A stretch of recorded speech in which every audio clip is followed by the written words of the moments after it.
So welcome everyone to the final lecture in the CAARI 2021 online lecture series. I'm Lindy Crew, CAARI's director, and it's my pleasure this evening to introduce our speaker, the current recipient of the CAARI Edgar J. Peltenburg Fellowship in Cypriot Prehistory, Dr. Harry Paraskeva. Harry took his undergraduate studies at the Department of History and Archaeology at the University of Cyprus and then moved to the University of Edinburgh for his MA and following that his PhD. His doctoral thesis was entitled Chronology, Topography and Social Change, a multilinear perspective on the Chalcolithic to Bronze Age transition in Cyprus, and he was awarded his PhD without corrections in 2016, an exceptional feat. We share that we were both supervisees of Eddie Peltenburg. And indeed, Harry was Eddie's final PhD student, so it is very fitting that he now holds the fellowship in his name. We will hear a little of his fellowship project during the lecture tonight. Following his PhD, Harry held a series of postdoctoral fellowships at the Archaeological Research Unit at the University of Cyprus, including the Leventus postdoctoral fellowship. Some of this work related to the Settled and Sacred Landscapes of Cyprus project, directed by Thanasis Vionas, Yorgos Papantoniou, and Doria Nicolaou. From 2018 to 2020, he was an associate researcher on the Psycho-Med Cypriot Connectivity in the Mediterranean project, directed by Yorgos Bourianis at the National Hellenic Research Foundation. He's also been working since 2019 as a specialist in artifact digitization at the Digital Cultural Heritage Laboratory of the Holy Archbishopric of Cyprus, restructuring and redesigning their database and laboratory and digitizing and documenting their collections of ecclesiastical materials. Harry has published several journal articles and book chapters on subjects spanning his wide-ranging research interests. These include prehistoric archaeology, especially how small-scale societies function, and examination of socio-cultural change, trade, and exchange. He also researches methods and techniques in archaeology, including pottery typology, survey and excavation methods, and other matters. He's interested in digital humanities, absolute and relative chronology, information management systems, and interrogating early excavations and survey collections. Harry is a strong collaborator and has been involved in a multitude of archaeological projects, including working with me at Kessonigas Kalia when he was still an undergraduate. He's worked on excavations of sites ranging from early Neolithic through to the Byzantine periods and has thus gained a deep knowledge of Cypriot archaeology. I would now like to invite Dr. Harry Paraskeva to present his lecture entitled It Takes Two to Tango, the Philia-Drakos Chalcolithic Settlement at the Dawn of the Bronze Age. Thank you, Harry. Thank you, Lindy, for the gracious introduction, first of all, and good evening, everyone, and thank you for joining tonight the CAARI lecture series. I will share my screen, and I hope this works. Everything good? All good, thank you. All right. So, of course, it's an honor and a great pleasure to present as Edgar Peltenburg Fellow an update on results of previous research endeavors. As you can see on the screen, the talk tonight will be focusing on the Chalcolithic site of Philia-Drakos with a view to illustrate an alternative approach to a broader topic that has been the object of intense debate among researchers over the years, namely the transition from the Chalcolithic to the Bronze Age. However, before delving into matters of interest, I would like to take a couple of minutes to veer off track and briefly explain what it is I'm doing as the Edgar Peltenburg Fellow at CAARI and what outputs the project is soon to deliver. To begin with, the main objective of my project is to develop the digital infrastructures that will support the completion of the Western Cyprus Survey, a long-lasting extensive survey conducted by the LEBA Archaeological Project under the directorship of the late Professor Peltenburg. This endeavor includes the compilation of a fully normalized database and user interface for the detailed recording of the spatial entities surveyed and the archaeological artifacts collected by the survey, the integration of the former into a custom-built geodatabase to support mapping, enrichment, and spatial analysis, and finally, the digitization and transcription of all past analog data held by the WCS. The project is progressing rapidly, and it is expected that Within the next couple of months, the database and user interface will be fully operational.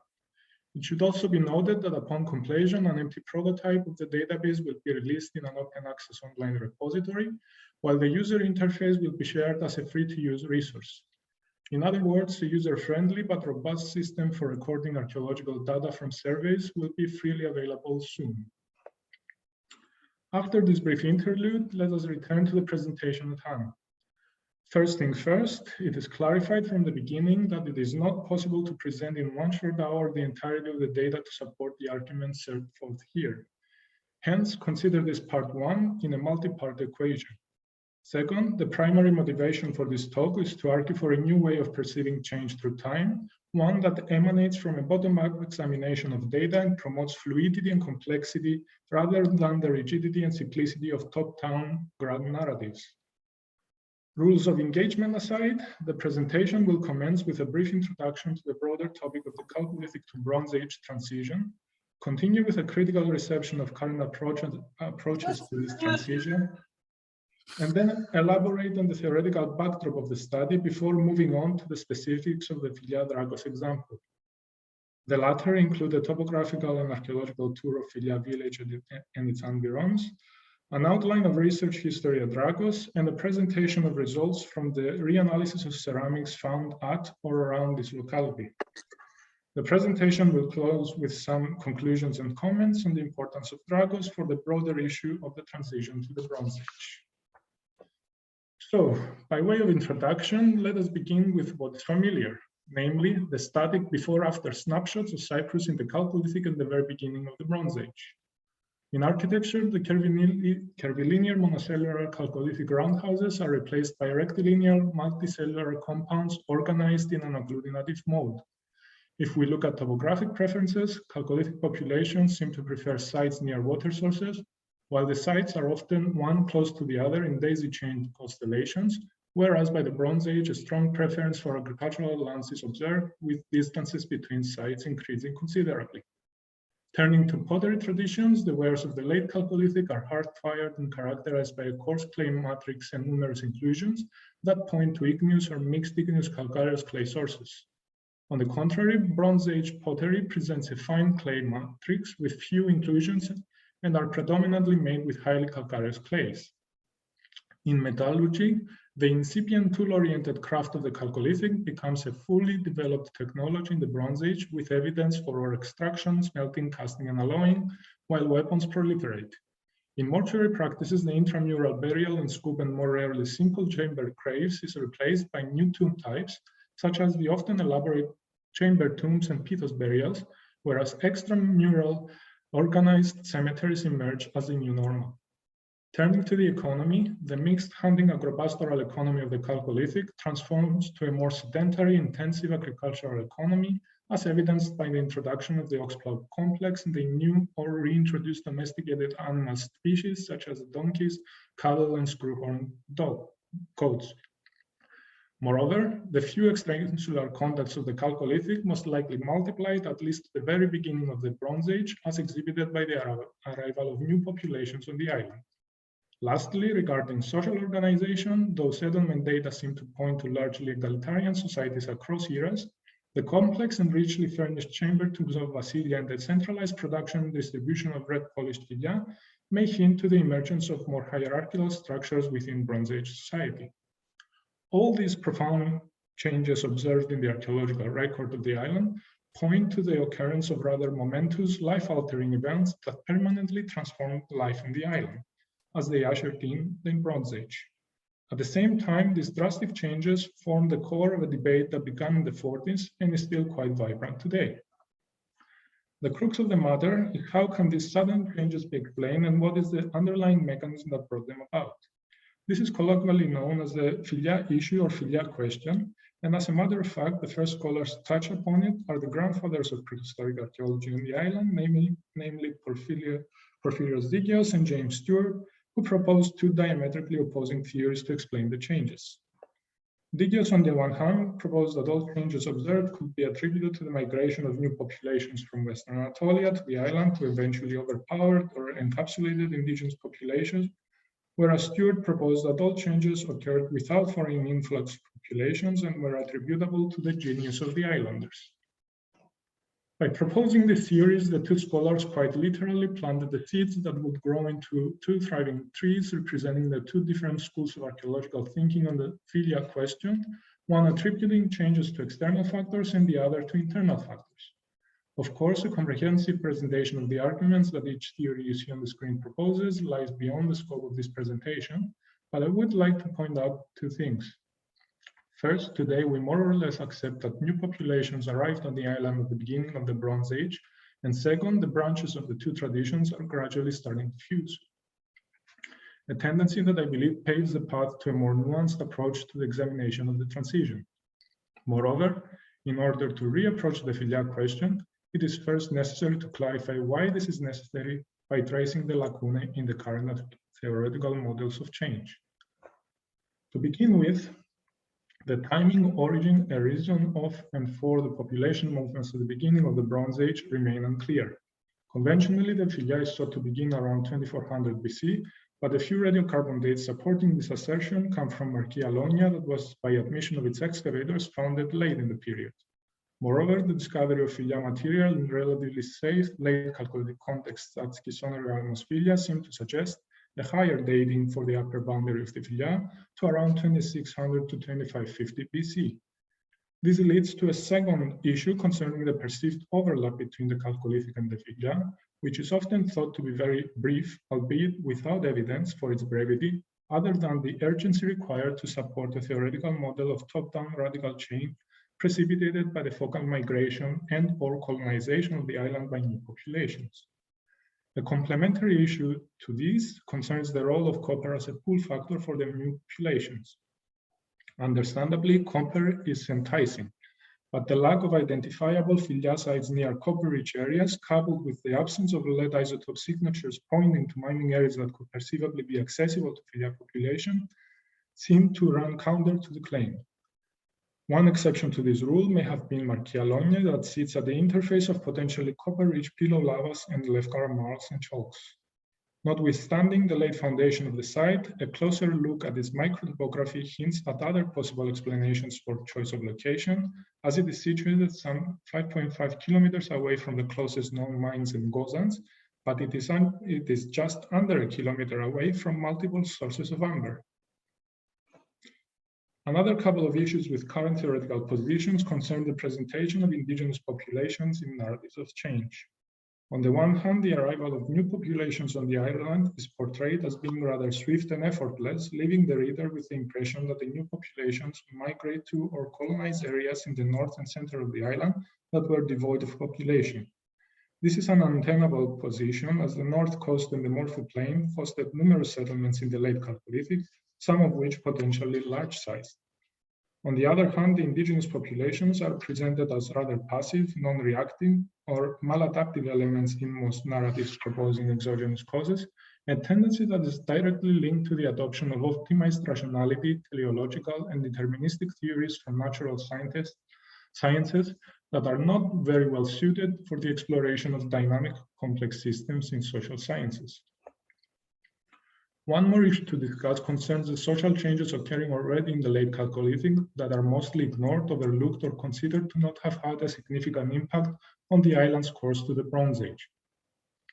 This is problematic as the development of regional cultures, per the changes observed in pottery traditions of the late Chalcolithic, and the concomitant emergence of groups with differential interests likely had a crucial impact in the management of the radically different mores, technologies, skills, and material culture introduced by the newly arriving populations on the island.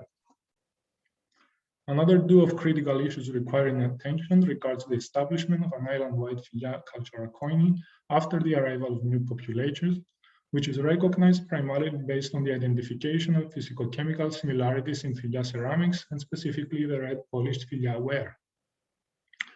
Though in its own right a useful inference, this insight has also been indiscriminately used to identify sites as belonging to the Philia cultural system based solely on the presence of RPP sherds or pots, often in the absence of the rest of the Philia cultural package. This is the case for most sites identified as transitioning to the Philia cultural system in the center, south, and west of the island. Contrary to this practice, I believe the presence of Philia cultural material should not be a sufficient qualifier for assigning a site to the Philia cultural system, as this conflation denies the possibility for multiple and varied responses of the indigenous populations to external stresses and stimuli. A final observation regarding current understanding of the Philia question is that most narratives in support of external factors for explaining social change espouse top-down unilinear explanatory models that tend to homogenize the material culture record and are inspired by ecological determinism, rational choice theory, and behavioral ecology. These tendencies are challenging for several reasons, but most importantly for the loss of granularity in our ability to engage the archaeological record, the reduction of human actors to consumers of technologically superior novelty, and the minimization of the plurality of human responses to qualitative difference. Now, at first sight, many of the issues discussed seem intractable. Hence, the question arises: how do we move forward? What kind of theoretical and methodological instruments do we need to more fruitfully re-engage the Chalcolithic and Bronze Age transition and render it more nuanced? I believe that in order to advance our collective understanding, we need to take a step back, revisit our models of social change, revisit the datasets supporting our models, and perhaps try to adopt a more complex bottom-up anthropocentric framework for examining the issues at hand. One possible avenue forward lies in the fusion of ideas from constructivism with the recent refashioning of Ivan Illich's concept of conviviality by sociologists Paul Gilroy, Magdalena Nowiska, Oscar Hemmer, and Rosie Braidotti. In the original incarnation of the concept in the 70s, Ivan Illich proposed conviviality as a critique to capitalism and overconsumption, and as the opposite to industrial productivity. Illich defined conviviality as the autonomous and creative interaction among persons and between persons and their environment, namely a form of individual freedom realized in personal interdependence, and as such an intrinsic ethical value that could facilitate the transition to a post-industrial localized society of autonomous individuals and primary groups. This core idea has been picked up more recently by sociologists and cultural studies scholars and has been used in various contexts, such as the study of diasporic populations, migration, diverse communities, and multicultural and multiracial societies, often in urban settings. Though definitions of the term abound, a common denominator in the understanding of the term is the idea of living together with difference, which can be further analyzed as the capacity of different populations to coexist in non-monocultural societies via the acceptance and affirmation of their social settings, diversity without restaging communitarian conceptions of ethnic and racial difference. This notion has subsequently been refined to provide an analytical tool to ask and explore in what ways and under what conditions people constructively create modes of togetherness.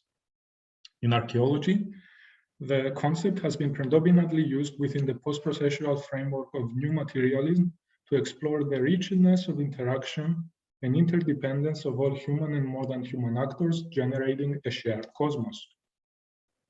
Though a very useful and to a certain degree experimental endeavor in broadening the potential fields of inquiry for the discipline, it is my belief that the intense preoccupation with non-human and more than human actors has denied the discipline the opportunity to fruitfully utilize the concept in human-to-human settings, as was originally also intended.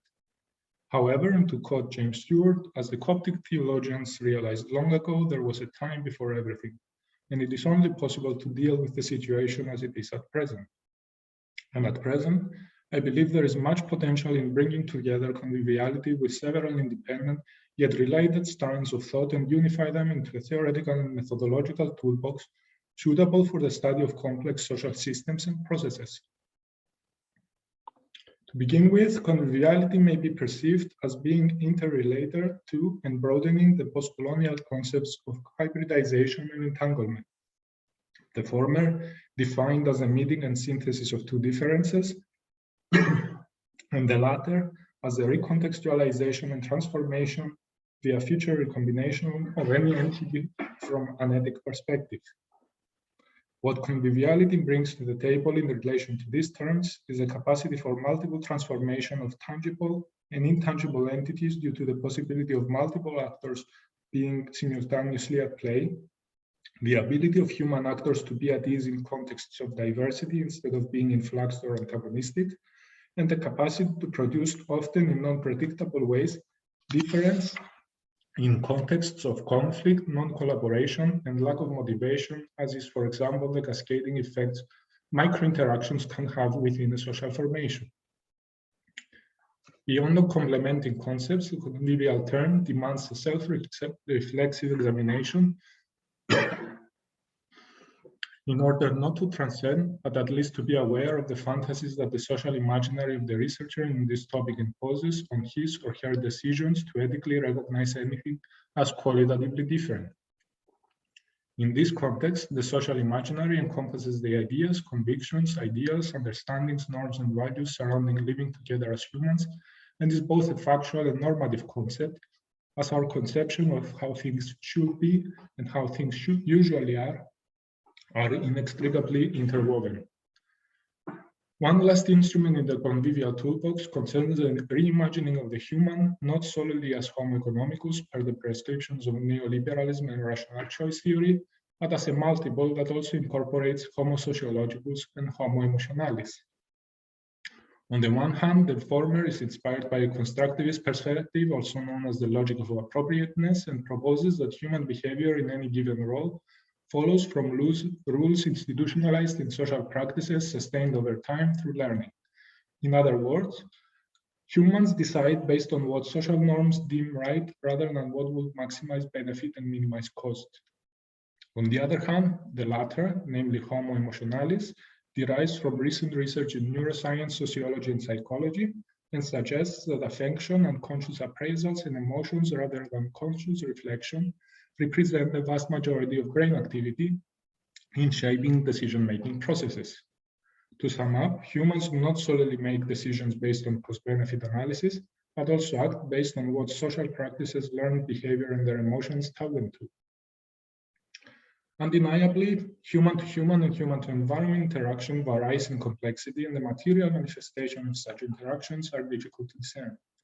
However, by adopting a robust theoretical toolbox and a more anthropocentric framework of analysis, it is possible to begin examining complex human interactions in the past, as will be attempted shortly in our case study concerning the Chalcolithic site of Philia-Drakos. But first, I think that at this point it is necessary to let the mind rest for a while, as it is recognized that discussions of theoretical positions can be very tiring for an audience.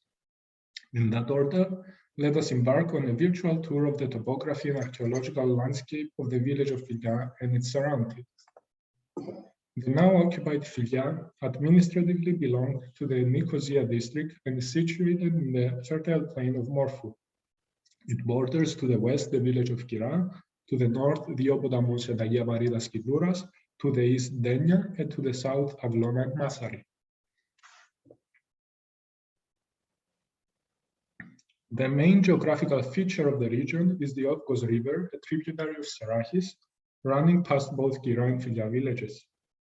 In terms of natural resources, the region is particularly fertile, as indicated by the land use map seen on the screen, where yellow indicates agricultural land and the green sparsely forested areas.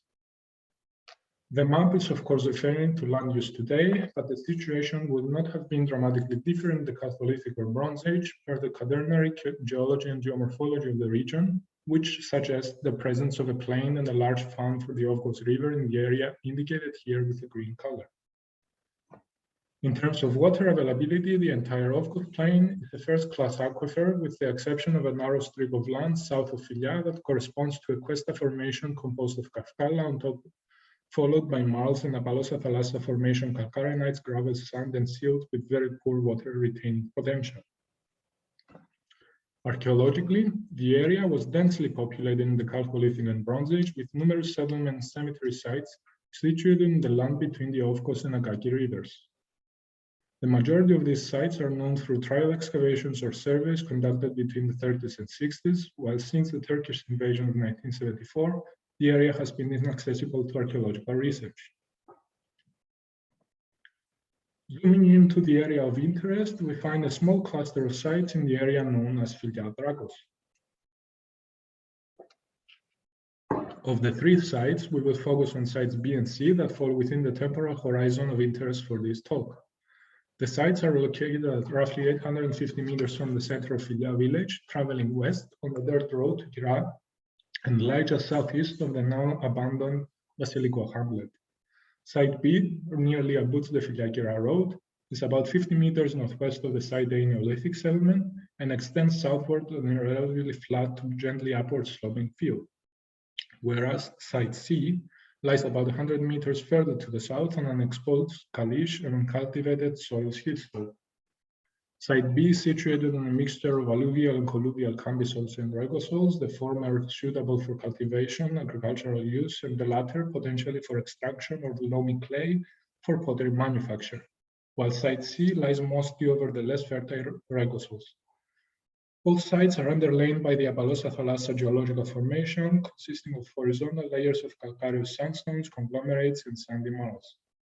With regard to water supply, the present conditions at Site B indicate that it was most likely well watered in the past, as the site lies at a distance of 450 meters south of the August River, while the cadastral maps note the presence of at least one chain of wells 20 meters north-northwest, a spring at 240 meters east-southeast, and a borehole at 150 meters southwest, while the general area of the site falls within the first-class hydrogeological zone of the central and western Mesauria aquifer, namely in an area with accessible water at shallow depth. Although proximal, Site C does not enjoy the same benefits, as it lies at a greater distance from water sources and is situated in a poor water holding capacity hydrogeological zone. Having situated the sites in their microtopographical settings, I feel it is necessary to address a discrepancy concerning their naming, as the locality Drakos does not appear on any maps, nor is it found in the complete calendar of Cyprus in association with the village of Philia. Moreover, according to the Department of Lands and Surveys records, plot 774, where the sites are, is situated within the boundaries of the locality Spili, in Greek, that translate in English as caves. However, oral tradition and informal sources mention the existence of a minor cavern called Drakos or Drakos Vasiliko, and the spring and cistern of Drakos, both located close to the Vasiliko hamlet in the general area of Spili. According to one source, Drakos was the nickname of one of the wealthy men of Philia, in which case the toponym may have been informally assigned to the land where the cave, spring, and cistern are located, based on their original owner's name. An alternative explanation suggests that the name of the locality originates from folk tradition, and more specifically the story of St. George and the Dragon, where the latter fiend resided in a cave to guard and restrict access to the waters of the adjacent well-watered plain, a story that roughly mirrors the situation of the Spili locality. In summary, the locality name Drakos appears to have been an informal toponym for the area where the sites are located, which was nevertheless adopted by the first archaeologists excavating there. This name was never challenged by academia in subsequent years, and although justified, a name change for the sites is presently considered impractical. The final detail regarding topography concerns the seemingly unrelated site of Philia-Vasiliko. The site entered archaeological literature in the 60s and has since featured in several publications as a Philia settlement. The original map reference provided for the site was R785708 on the Cyprus grid. Due to an erroneous conversion or misreading of the coordinates in subsequent publications, the site has been placed roughly 500 meters northwest from the Philia cemeteries of Vasiliko Kafkala and Philia-Lakshadou in an area where the toponym Vasiliko does not appear on the cadastral maps. Having georeferenced anew the Cyprus grid, it was possible to reposition the site based on the original set of coordinates. The site's relocation indicates that it is actually south of the toponym Vasiliko on the cadastral map, and the 100-meter uncertainty radius of its reference hints that it is roughly situated in the same area as Site C. Moreover, given the informal nature of the initial survey and the re-examination of the material, it is considered very likely that the material collected derives from the entire Drakos locality.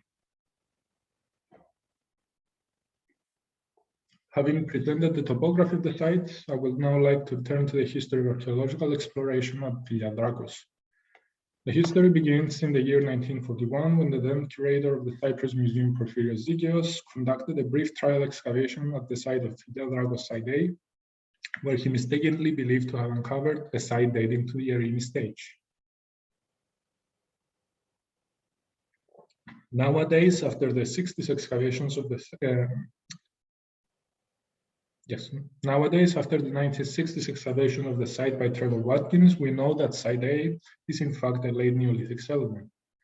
At any rate, 2 years later, Dikaios returned to the general area of Drakos and sank an 18 by 1.5 meters trench at Site B, which was dated to the Ambelikou Stage with links to the early Bronze Age I culture. Although architecture remained elusive, the excavator reported postholes, which he equated with evidence for structures of primitive nature. Moreover, the archaeological material collected from Site B, although briefly commented upon, was never fully published. Finally, based on notes found within the trace of material at the Cyprus Museum, it was realized that Dikaios also collected surface material from a wider area around Drakos in 1943, after his trial excavation concluded. A decade later, in 1953, Hector Catling surveyed the locality Philia-Vasiliko and in 1955 deposited the collected material at the Cyprus survey as CS-163. At this point, a paradox emerges as Catling did not associate Philia-Vasiliko with CS-163 and never published the survey material, but he did report it in his 1963 Opuscula Ateniensi article as a Bronze Age settlement furnishing stone tools and some Philia-Stage red polished sherds. However, the Cyprus Survey Archive associates CS-163 with Philia-Drakos Sites A and B, while the entry details and tray labels link it with Philia-Vasiliko. Furthermore, Trevor Watkins once stated that the site often referred to as Philia-Vasiliko is a Chalcolithic II settlement trialed by Dikaios, while Nicholas Stanley Price advised that CS-163, labeled by Catling as Philia-Vasiliko, contained mixed material from Drakos sites A and B. These divergent reports, coupled with lack of proper publication of the material, have evidently been the cause of much confusion, as Philia-Vasiliko eventually erroneously entered the archaeological literature as a likely Philia culture settlement.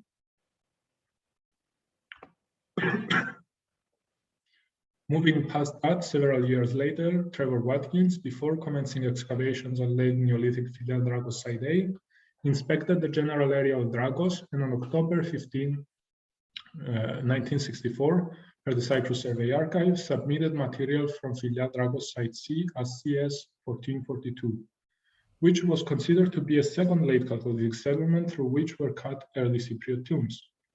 No material from Site C was ever published though, while the references to EC tombs was quickly forgotten, partially owing to the fact that the site was dated to the late Chalcolithic a year later by Watkins himself. In the 70s, Stanley Price, during his review and survey of prehistoric sites on the island, managed to relocate Site B and tentatively point out the general area of Site C.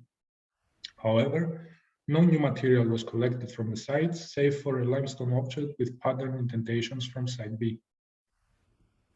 After 1994, and due to the Turkish invasion, the area became inaccessible to research, while the archaeological material accumulated by previous projects remained largely unpublished and understudied. However, the sites continued to enter discussions based on the reinterpretation of previous publications. At first, Gjerstad identified 2 red polished Philia sherds within the Site B assemblage, and encouraged by Dikaios' report of 2 black slip and comb sherds, proposed that they were imported by the indigenous Chalcolithic populations from Philia migrants. This was dismissed by Edgar Peltenburg, who considered the presence of Philia cultural material at Site B intrusive and not associated with the late Chalcolithic occupation of the site.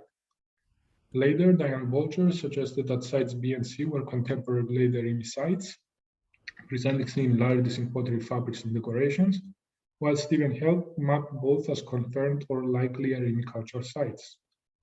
A few years later, in the seminal article on the Philia faces, Webb and David Frankel, although recognizing that Site B was principally occupied in the Chalcolithic, catalogued it as a Philia cultural settlement with black slip and comb in 2 trenches, which added to the occurrence of Philia material in the region. Moreover, they consider Gjerstad's identification of RPP at Site B problematic, given similar issues with reclassified material from Ambelikou that had earlier been dispelled by Peltenburg. Added to this, the authors listed Philia-Vasiliko as a confirmed Philia Culture settlement and provided the erroneous location for the site mentioned earlier in the section about topography. Finally, in the last decade, Yorgos Georgiou included in his doctoral thesis both Philia-Vasiliko as a certain Philia Culture settlement and Philia-Drakos as a certain Late Chalcolithic and Philia Culture settlement based on an analysis of available bibliographic data. At this point, you may understandably be confused, and what is clear is that the lack of proper publication of the material found at sites at Philia-Drakos, coupled with the inaccessibility of the area to archaeological research since 1974, have led to the proliferation of varied and often conflicting narratives, while the dating and cultural associations of the sites remain desiderata.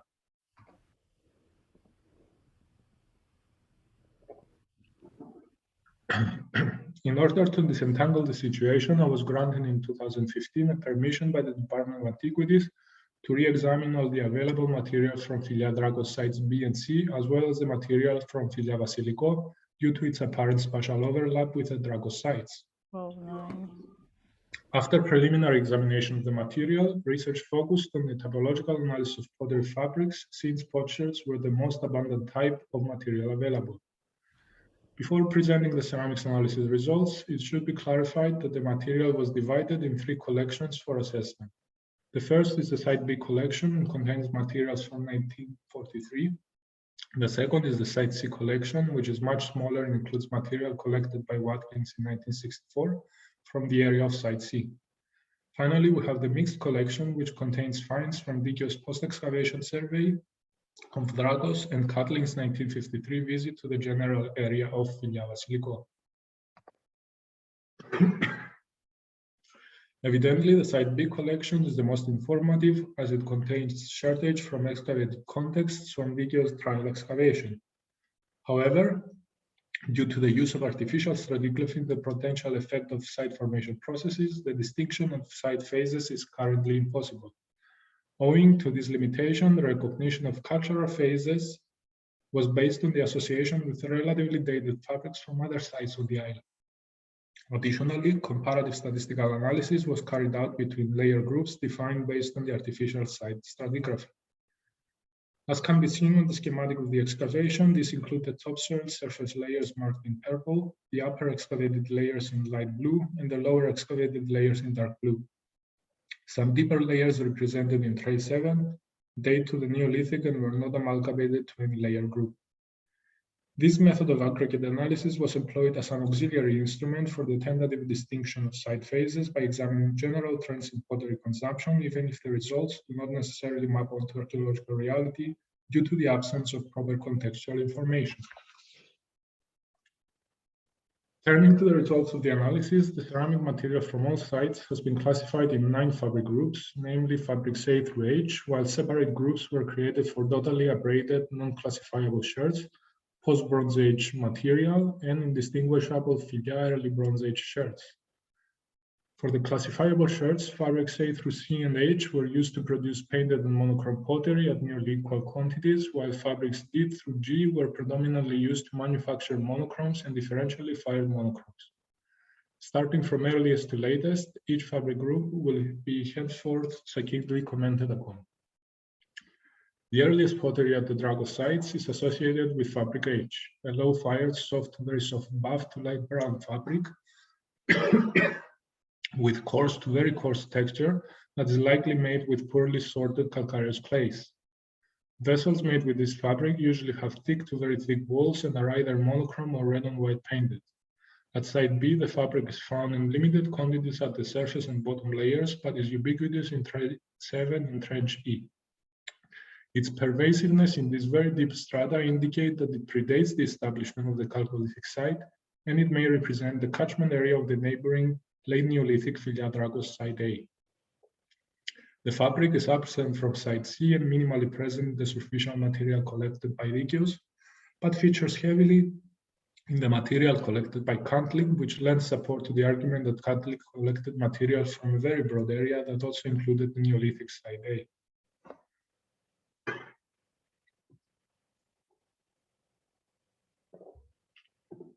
After the Neolithic, the site appears to become occupied again sometime in the Middle Chalcolithic, as demonstrated by moderate quantities of fabric A. This is a low-fired, soft to medium-hard, buff-colored fabric made with calcareous clays and is used to produce vessels mostly with red monochrome and to a lesser extent red on white surfaces. At site B, the fabric gradually declines from the bottom to top layers and drops sharply in the surface, while the sherds are often worn and abraded, indicating residuality. Its similarity with Middle Chalcolithic fabrics elsewhere on the island suggests that the site was established sometime in the earlier part of the Middle Chalcolithic. At site C, fabric A appears in a proportionally large concentration. Indigenous surface collection follows the decline in the site B topsoil, while in Catling survey material, fabric A predominates and hints that Catling likely collected more sufficient material from the surface of the earlier Middle Chalcolithic Drakos site. Another earlier Middle Chalcolithic fabric is G, a unique fabric without known associations elsewhere in Cyprus. This is a reddish-brown to brown fabric, usually with a dark gray core and evidence for heavy tempering. Its most readily observable feature is the irregular vessel walls, which indicate rather crude manufacture. Sherd surfaces are generally left untreated, while it is notable that several sherds were exposed to fire, as heat cracking and burn marks are observed. At site B, the fabric is present in limited and diminishing quantities in the bottom and top layers, indicating that it was produced or imported solely in the earliest phase of occupation of the Chalcolithic site. The fabric is not found in the other collections, save for 3 sherds from Dikaios' official collection at site B. The next fabric discussed is fabric B, which is somewhat harder than fabric A and presents a medium to medium fine clay matrix. Its main feature is that sections always present a reddish yellow to light red inner layer and a buff to light brown outer layer with sharp margins that hint at medium firing in neutral to reduction atmospheres, followed by rapid air cooling. These elements signify an evolution in clay preparation and the firing technology, which, based again on similarities with fabrics at other sites in Cyprus, temporarily places its emergence at the transition to the later Middle Chalcolithic or sometime within this period. In all collections at Philia-Drakos, the fabric mimics the course of fabric A, namely it gradually declines from bottom to top layers and presents higher concentration in the site C and mixed Catling collection. A second fabric associated with the later Middle Chalcolithic is fabric C, which may be multiply interpreted as an evolution of, an archetype for, or a variant of fabric B, and was used to produce vessels with red monochrome and red on white surfaces. Differences between the two are observed in the diversification of clay sources and in the increase of firing temperatures. Fabric C is medium soft to medium hard with mostly a medium to sometimes fine clay texture, while sections are usually through fired and range in color from reddish yellow to reddish brown. The variability in fired clay colors indicates a further increase in the firing temperature, as well as the presence of iron oxides in the clay body, or at least the intentional tempering of the pottery with igneous elements containing iron oxides. This fabric is associated with the second largest group of sherds at site B, gradually declines in numbers from the bottom layers to the topsoil, and presents a similar fall-off pattern with fabric B. These elements indicate that it was used to produce the bulk of pottery in the later Middle Chalcolithic. At site C, the fabric has a strong presentation, like fabrics A and B, while in the mixed Catling collection presents a drop in relation to the aforementioned, which further reinforces the assertion that Catling likely collected more material from the early Middle Chalcolithic section of the site. Fabric D is the last fabric associated with the later Middle Chalcolithic and is likely the product of calcareous and igneous clay mixing. It is medium soft to medium hard, presents a medium to coarse and often granular texture, while the strong brown to dark brown orange brown sections typically have a thick dark gray to black core.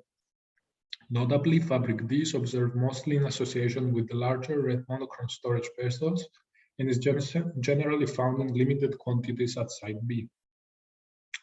Albeit contrary to all previous fabrics, its relative quantities keep steady from the bottom to the top and superficial layers, which indicate that the fabric emerged sometime in the later Middle Chalcolithic and remained in use during the Late Chalcolithic.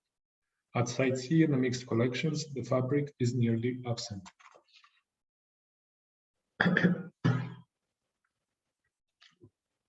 Passage of time and the onset of a new era are most vividly demonstrated with the appearance of fabric E, an entirely new fabric used to produce vessels with red monochrome and differentially fired red monochrome surfaces that finds good parallels at many other late Chalcolithic sites in Central and North Cyprus. The most important changes include the shift to igneous or at least heavily mixed igneous calcareous clays, a more selective clay tempering process, and the improvement of firing technologies. The fabric is medium hard to hard, has a fine to medium fine clay texture, presents sharp bricky fracturing, and the sections are either uniform or bear a biscuit or inner core with diffuse margins. Section color is reddish brown to darker brown, and color is darker gray to black. Due to hard firing and the capacity of the clay to shrink less, it is also noticed that the vessels made with this fabric usually have thinner walls. Fabric E dominates the assemblages in all layer groups at Site B and presents a significant continuous increase from the bottom to the topsoil layers. Because of the above, fabric E is considered the hallmark of the Late Chalcolithic, while its presence in the bottom layers indicates that its initial development may have occurred at the transition from the later Middle Chalcolithic. Again, in the Site C and mixed collections, the fabric is nearly absent, save for the Catling superficial collection, where it appears in modest quantities. One last fabric type observed at Tragos Site B and absent at Site C is F, a medium soft fabric with a fine to medium fine texture and buff to yellowish brown sections, usually bearing a thick, light to dark gray biscuit core with clear lamination of oxidized and unoxidized layers. The fabric is made with well-levigated calcareous clays, is highly homogeneous, and corresponds to the typical fabric used in the red polished Philia ware across the island, while the vessels made with it differ significantly in shape and surface style from their Chalcolithic counterparts. In the past, the presence of Philia pottery at Drakos Site B was considered accidental or unlikely. However, after careful examination of the very few sherds that survive, and cross-examination with sherdage from Kira Alonia that you see on the left, it is noticed that they are found both in deep and more superficial layers, which renders the likelihood of fortuitous presence improbable, especially given the depth of the bottom layers. Having said this, the small number of sherds suggests that vessels made with this fabric is unlikely to have been locally produced and must have been imported from a Philia settlement. A last comment on pottery from Philia-Drakos concerns the presence of other Philia and early Bronze Age sherdage at the site. To begin with, there is a single black slip and combed sherd in the bottom layer at Site B that could either be dated to the Late Chalcolithic or the Philia. The sherd is made with a typical fabric for the wear, namely it is medium hard, medium fine in texture, with a reddish brown section and a thick dark gray core. A second black slip and combed reported by Dikaios turned out to be a Neolithic red monochrome with a scratched exterior surface from the much deeper test pit in trench E. Beyond these, there are 3 identifiable early Bronze Age red polished sherds in the Site C collection and 32 sherds that are either red polished or red polished Philia in the mixed collection, but the sherd sections were either not clean enough or too worn to be properly classified. On a final note, I would like to address the statistical aberrance in the mixed Dikaios collection seen on the graph, which is the result of fragmentation, as most of the sherds based on surface style and shape seem to belong to a single cutaway jack. Debatably, the re-examination of pottery from early archaeological projects is an endeavor fraught with risk. Nevertheless, the development of archaeological narratives based on fragmentary or inexistent data is far more perilous, and the cluster of sites at Philia-Drakos provide an excellent example, as the incompleteness of research led to the nascence of misinterpretations in the literature, which are henceforth discussed along with the dating, function, and cultural associations of sites B and C.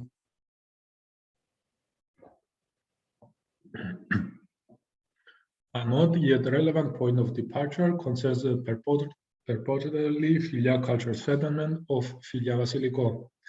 The current remapping of site location and the analysis of its material in the mixed Catling collection refute both its dating and function, as the pottery dates to several cultural periods, includes only 4 tentatively classifiable red Polish Philia or red Polish sherds, and fits a combined profile of all sites at Philia-Drakos. These suggest that the material was probably collected from a wide area encompassing all 3 sites at Drakos, which in turn means that the site is not a Philia settlement, and the 4 RP-PRP sherds associated with it most likely mirror the situation seen at site B. Thus, it is proposed that the site of Philia-Vasiliko should be identified with Philia-Drakos sites B and C, as henceforth discussed. Beyond its intrinsic value, the proposed redating of Philia-Vasiliko serves as an illustration of the dire need to reassess all the older datasets concerning the Philia, as it is considered highly likely that a number of sites may have been misattributed to this cultural horizon. Turning to sites B and C, it appears that they form part of a single settlement, as they are geographically proximal and have very closely associated pottery profiles.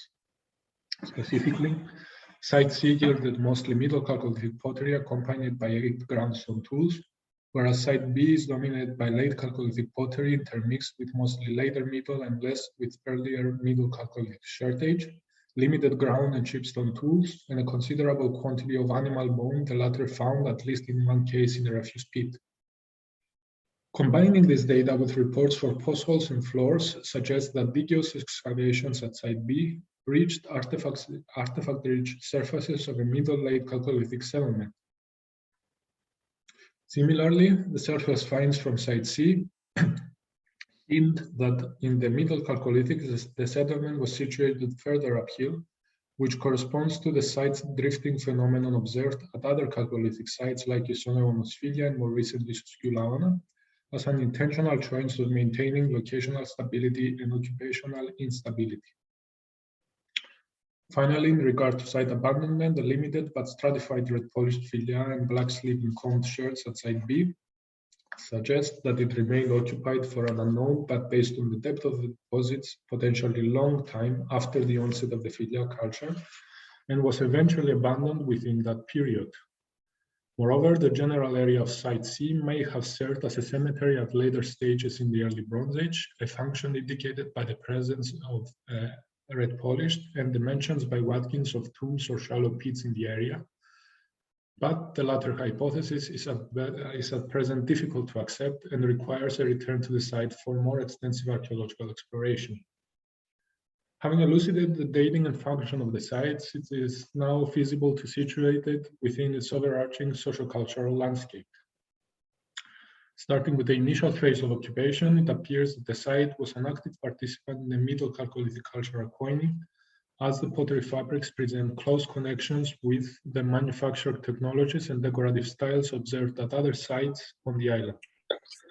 By the beginning of the Late Chalcolithic, radical changes are observed in Cyprus since the coining breaks down and is replaced by at least 3 broad cultural regions producing technologically similar but stylistically distinctive monochrome pottery types.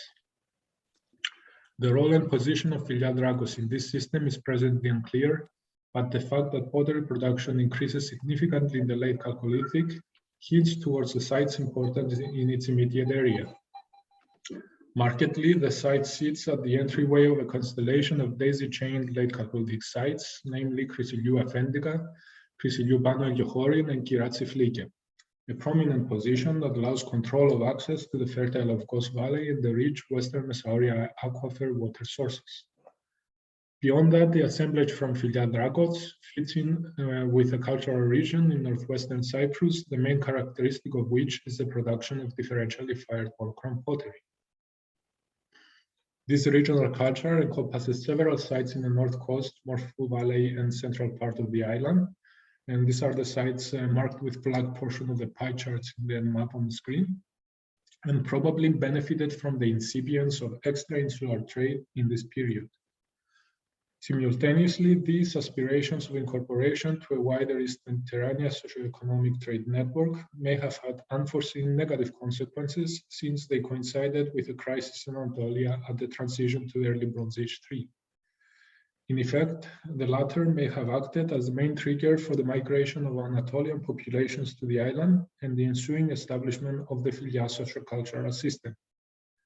Nevertheless, the arrival of new population does not seem to have led to the total encapsulation of indigenous populations, nor to the establishment of control over the entire island, as the site of Philia-Drakos, which is situated in what may tentatively be considered the heartland of Philia, continued to exist. The presence of a small amount of Philia wares in deep strata does not appear to be fortuitous, while the accumulation of a considerable amount of soil with cultural artifacts over the layers containing Philia sherds points to a rather long duration of occupation that seems to negate the argument of a brief overlap between the Chalcolithic and the Philia. At this point, it is useful to also remember that excavations at Site B were conducted very rapidly and uncovered only a very small portion of the site. Moreover, the presence of Philia wares should prompt us to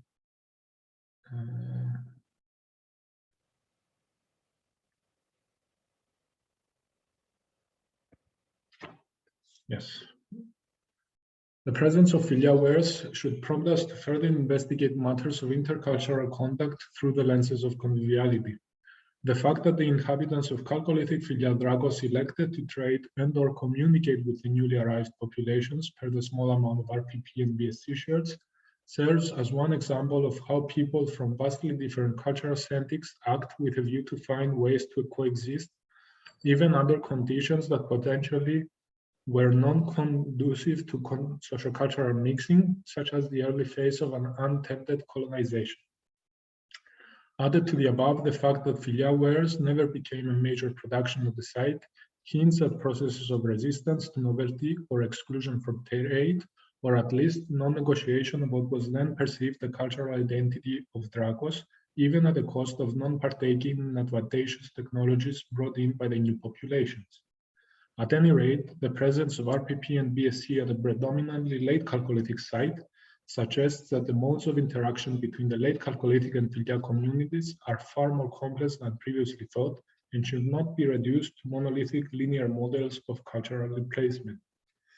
Combining this understanding with the emergence of several Philia sites in the Ofkos Valley and the absence of destruction layers at the site of Drakos, it is not unlikely that the inhabitants of the site eventually abandoned it, either voluntarily to merge with the new populations in a renewed social contract that allowed for different populations to coexist in diversity, or to unwillingly move out of the reach of a potentially aggressively expanding socio-cultural system. At this point, argumentation rests with a brief reminder that this talk represents only a new beginning in the exploration of instances of social interaction from a convivial perspective at the transition from the Chalcolithic to the Bronze Age. And to return to the title of the presentation, Tango is a provocative dance as it requires the dancers to become entangled in a web of fluid motion that both reflects the character of the individuals and at the same time merges them into a novel entity that is more than the sum of its parts. Much like tango dancers, the indigenous and foreign population groups in Cyprus pushed and pulled and became entangled in a web of complex interactions that eventually led to the emergence of new modes of being together that required along the way the cataclysmic becoming of a new era. Thank you for your attention.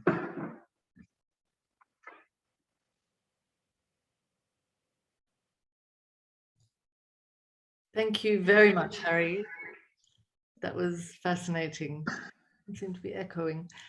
I mean, fantastic PowerPoint and so much information in there. And I have so many shared nerdy questions that I'm not going to burden everyone with. But do we have anyone who would like, who's bursting to ask a question, or can I start? First of all, I think it's super important to have redated these to be Middle and Late Chalcolithic in such proximity to the Philia heartland. And it is, yeah, really as you say, absolutely necessary that we go back and revisit all of this material and try and think about it. But I just wanted to clarify, maybe I missed it, but you were saying that you believe we could take back the start of the Philia to 26 or 2550 BC, perhaps. Yes. But then if we're thinking about this middle late Chalcolithic site located in the Philia heartland, and yet with very little actual Philia material, can you really connect that then with the EB3 crisis on the mainland as being sort of the driving force? I mean, does that explain to me how that works with the chronology of the Philia starting a bit earlier?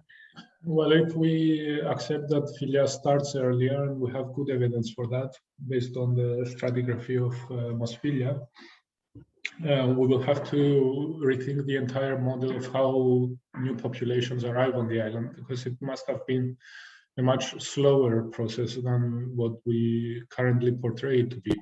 Yeah. So it could have taken generations for people to trickle in gradually, rather than coming in one big wave of population. So and that's where the discrepancy in the dating emerges. It likely reflects this process, this gradual process that must have taken generations to become complete. Okay, thanks. Jenny has a question. Jenny, would you like to unmute, turn on your video, or however you would like to ask your question? Yes, thank you, Lindy. Thank you, Harry. Congratulations. That has given me so much to think about, and I'd love to talk to you about a lot of things. I'm just a comment to start with. I'm really happy to see that we're moving beyond the oppositional nature of the earlier discussions Yes. of the Philia, of which I have been perhaps party to. The fusion of your two trees, or dancing the tango, and your attempt to trace the lacunae and introduce complexity, which you've certainly done into the issue. What I was wanting to ask you, amongst many things, the tombs that Dikaios dug at Philia-Drakos, which were pure Philia, if you like, in terms of their material culture, how do they fit into this scenario? Where is the settlement that goes with those tombs? Are you suggesting that there was a Philia settlement somewhere very close to Philia-Drakos that was coexisting at such close proximity? Yes, it is not unlikely, and also it depends when on the dating of the two sites. When in the Philia do the tombs at Laksadu come into play, and when does the Drakos site actually becomes abandoned? We do seem to have a lot of soil on top of Philia material that lie in deeper strata at Drakos, but at the same time we are at an area with heavy alluviation by the river. So there is a lot to discuss here. But in relation to this, there is a site, a Philia site at Kira-Alonia, Yes. that it sits further away, and I have re-examined the material from that side as well. And in that case, there is a lot of late Chalcolithic material in the Philia site. I mean, about 10% of the entire assemblage is late Chalcolithic pottery. So yes, we will need to figure out and discuss what kind of dynamics developed between these sites. Thank you.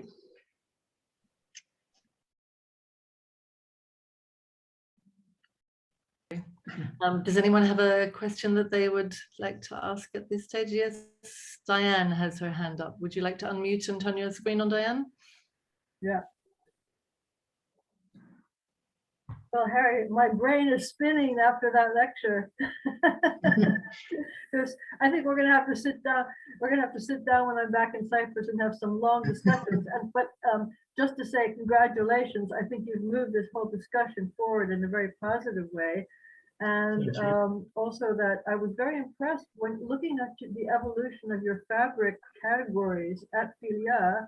I can recognize, in a generic sense at least, the same trajectory of development in our Western sites, and certainly at the excavated sites, but also having started now to look at the survey pottery, even at sites in the hinterland. So we can start to see, even though there are differences, obviously they're probably using local clay, so there are going to be some differences in the appearance of those fabrics, but I definitely see generally a lot of similarities between the developments in the center of the island and in the west. And so I just wanted to mention that, as Lindy said, I don't want to start dragging this discussion into the nitty gritty of fabrics. Everyone, you're going to go from 29 participants to about 2 in about 5 minutes if that happens. So, but anyway, I just wanted to point that out to you, and just to confirm that I see what you're doing, and I totally agree. The other maybe query that I had was more, I love the idea of the conviviality, and I was just wondering how you think that functions on a more local level, because it almost seems like a paradox. I see in the west of Cyprus, we have sites like Siskiou and then the Katima sites that are in very different environments, and even though they're geographically very proximate, different things are happening. Like, in other words, the Siskiou pottery is very different from the Katima lowland potteries in significant ways, even though they're close by. Whereas, you know, the pottery you've been showing us from Philia, in some ways, I can say, is fabric-wise at least, it's a lot closer. So how does this idea of conviviality work on not just a regional scale, but on a local scale? I mean, the idea would be that, in my mind, I've always been arguing in recent years for local differences between proximate sites. But do you see that conviviality functioning on regional as well as local levels? Yes, and also, and not just between regions of Cyprus, but between potentially sites within those regions.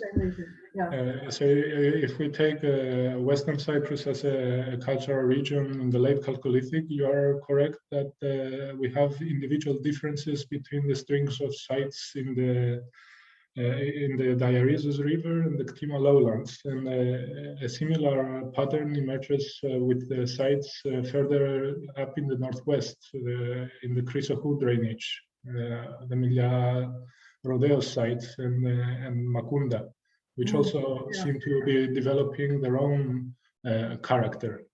And yeah, it's a new concept that I've been developing and I've been writing about, and it's not fully formed yet, but there will be a lot of discussion that I can guarantee. We're going to have some good discussions when I'm back in Cyprus. Thanks very much. Joe, you have your hand up. Would you like to unmute and turn on the video? Will do. Hang on, I'm just going to lower my hand and say thank you very much indeed, Harry, for a really interesting lecture. Having studied the Philia-Drakos A pottery, obviously it was really interesting for me to see how that developed in B and C. And one kind of nerdy fabric thing, fabric G occurs at A, at Philia-Drakos A. So that brings me to the point that, or at least just from what I can see of your slides, that the morphology of the Philia site is really quite similar to Kokonoia and Pamboules. You know, you already have the A site with the chambers and tunnels, which is like Kokonoia, and then you've got the middle to late Chalcolithic. Like Diane, I see the same development of fabrics at Pamboules that you have seen at Philia. So there seems to be some kind of regional homogeneity, yet again, going on across Cyprus in the way in which sites establish themselves and their development, and how that's expressed in the pottery over time. And also how it's expressed in settlement, as you were mentioning, this kind of this vague drift. and shift that also occurs at Pambule. So it's really interesting to see how that happens. I'm not a Philia specialist, as everyone knows, but I'm just interested. I know this is like really left field, but one of the things that really interests me is the similarity with Stonehenge. Wait on this, okay? At Stonehenge, you have, it's a burial ground with burial pottery, and the living people are at Durrington Walls with their living pottery. And I just wondered to what extent we might be seeing an expression of the way in which the living and the dead are played out in the Philia culture. I'm not comparing it with, it's a poor analog anyway, but it's something to think about, you know, because so much of Philia pottery is, and Philia culture, material culture, is in tombs. I mean, of course, there is material in settlements, but less so.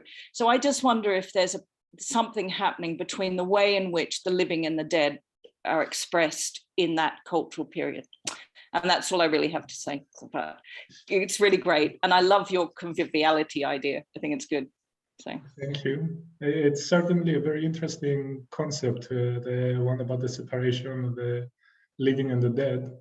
And we can explore it further. I find it fascinating. Yeah, well, I mean, the whole thing with Stonehenge has been amazing, the recent work that they've been doing, and it's a really clear divide. So the people who are buried at Stonehenge come from Wales, and their pottery is completely distinct from the people who work at Stonehenge and live and are local and live at Durrington Walls, and their pottery is completely different. Just an idea. Can I just quickly say that at Marquis, the pottery in our Philia levels is exactly the same as the pottery in the Philia tombs. Okay, so it doesn't apply. Sorry. It's not like Scagliar as well, same settlement pottery. Anyway, yeah, I mean, I think the thing is that, you know, it's always going to be murky, you know, but, you know, because you get plenty of you get at Durrington Walls, there is the pottery that occurs at Stonehenge, but not as much of it, obviously, because they're different populations, but, you know, they're mixing. So I don't know, just an idea. Thanks, Jo. I'll go away now. Bernard has his hand up next. Bernard, would you like to unmute or anything?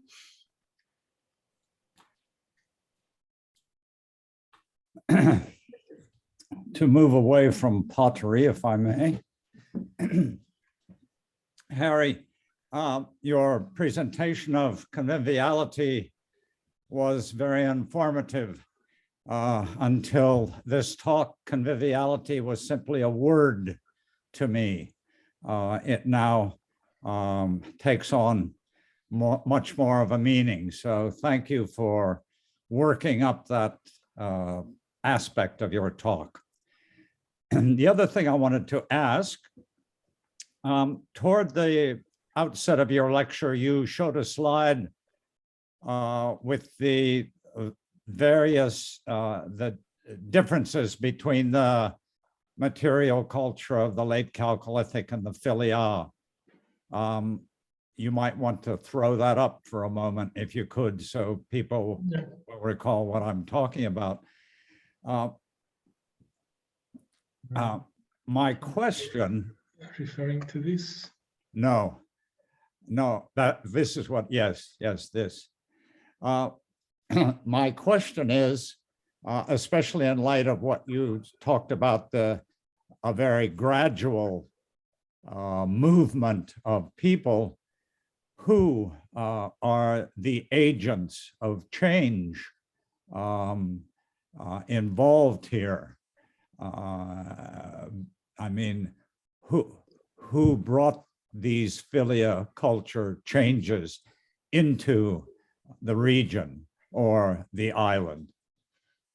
Well, as you know, there is no definitive proof yet of who these people are or where they're coming from. I wanted your opinion. I have a very strong suspicion that they are coming from Tarsus. For reasons that go beyond the scope of this talk, but we can talk about this maybe at another time, and after I've finished processing a data set from Tarsus. So yeah, and more generally, if it's not Tarsus, it's the Cilician plain that is most likely the homeland. But the important thing is that what we see in Cyprus is not necessarily the earliest material that arrived, but the material as it was adapted to the new environment for the new populations. And so we have actually a double process here, one where you have the new populations adapting to the environment, and another more complex process where you have local populations, indigenous populations of Cyprus, interacting with the new populations, and through this interaction, be it either through collaboration or through non-collaboration or refusal to adopt the new elements that are being brought in, we have a kind of transformation of the elements that are being brought in. And as I said, it's a gradual process, and we are just now starting to actually get into the nitty-gritty of it. Okay. So yeah, but I do have several ideas about how these interactions play out. Well, I definitely look forward to a lecture on that subject, or even better, a paper. Thank you, Harry. It's the one that is coming. Thank you, Harry. Thomas is next. Thomas, you want to turn on your screen? Hi, thanks, Harry. You partly answered my question already, which was kind of about how do we think about this indigenization of Philia when we don't have the smoking gun in terms of imports. But of course, I think it's very clear we have so few sites. So yeah, you have partly answered my question, but I wondered whether also the way in which we think about this indigenization of culture does depend on how we think of where these influences are coming from. I'm thinking of an Iron Age example of Phoenicians, because if you were thinking about specific reasons why Phoenicians, so-called, would leave the Levant and settle, colonize, trade, whatever they do, depends on your concept of Cypro-Levantine relations over hundreds of years, maybe going back to the Bronze Age. Whereas if you focus on a very narrow historical idea of some crisis, some problem in Anatolia for the Philia, that creates a funnel. But of course, that funnel becomes a historical problematic in itself, that we're looking for very specific historical events. And for Anatolia, we can't even define those. So I just wondered about how we create a balanced model when we know, of course, that people did have military conflicts. They did, invade. Yes, of course they did. Collaborating, yeah. Yes, two points in regards to the comment. The first about how we go about tracing these interactions or these exchanges and these transformations, transformative processes in the material record. The answer lies partially in discovering more material, but also in revisiting the available material, because let us not forget that the majority of this material, that it was published in very preliminary form, and also within a very different period of time when the archaeological thinking was not where it is today. A lot more thinking was done in terms of colonizations and top-down grand narratives than what we have today. The methodological and the theoretical instruments that we have today are much more nuanced, and also the actual instruments that we use influence the way we think and work, because now we have computers that can do all these nice complex analysis that lead us to different kinds of conclusions. As to the second part about how and why the populations come to Cyprus and how are they behaving, or what is their motivation to come to the island, it might have started as a kind of a crisis in Anatolia, where you have people fleeing, but at the same time, these micro actions of fleeing from one place might have led eventually to what we see as the end product of an attempted colonization of the island. So there is a motive that it could have started in one way and developed into something more. And I believe that's one thing that the concept of conviviality can also help us with, because it does not just allow space for interactions within a collaborative environment. It allows for interactions in environments where you don't have collaboration, where you have conflict, where you have the forced coexistence, in a way, of populations, and how do they manage, what ways do they invent to be able to live with one another. Well, what you've said is interesting, because of course you're suggesting that yes, you could have this crisis in Anatolia that leads to movement, but I wonder whether we might consider that perhaps some of the pathways are already there through trade or informal. Yes, of course. I wish we could go back to the north coast and explore a late Chalcolithic site archaeologically today, because that would probably give us a lot of answers. And this is where I think some of the later historical examples are interesting, because of course you can see trade patterns in the late Bronze Age between the Aegean and Cyprus that produce what we call the Aegeanization of the island at the end of the Bronze Age. However, we didn't describe that, and also with the Iron Age and the Cypro-Levantization of the island. Actually, people are going in directions that have already been laid down by longer term interactions, and that might be a way of thinking about Philia as well. But thank you very much. Thank you. Do we have any further questions? I think not. So I think we can, I'm going to press stop, and everyone who would like to stick around and turn on the screens for chat is welcome to. But once again, thanks so much, Harry, for this fascinating lecture, and we do all look forward to all these ideas developing soon. Thank you so much. Good night. All right. Good night.